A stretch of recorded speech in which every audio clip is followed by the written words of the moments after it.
आयुष्यामध्ये जीवन जगताना खोटी लबाड आणि मतलबी माणसं भरपूर येतात, हो की नाही?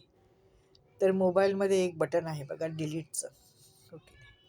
ते का आहे हे मला आता कळतं आहे. कारण का, ज्या गोष्टींचा आपल्याला त्रास होतो ती गोष्ट आपण डिलीट केलेलीच बरी. आयुष्यामध्ये अशा लबाड खोट्या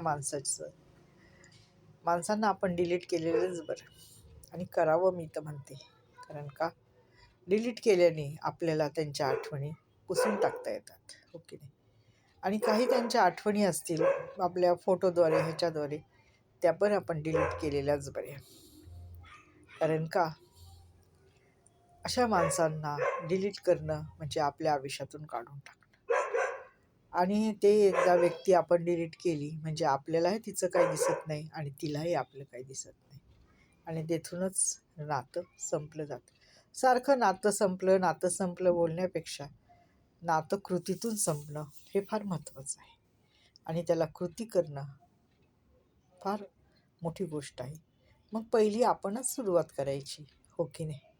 दुसऱ्यांना कशाला म्हणायचं? आपणच सुरुवात करायची, डिलीट करायचं आणि डिलीट करून टाकायचं. बघूया काय होतं. आपल्याला मनाला समाधान लागतंय ना, ठीक आहे ना. मग आनंद भेटतोय, शांती भेटती, तर ठीक आहे. डिलीट करा, डिलीट करत जा.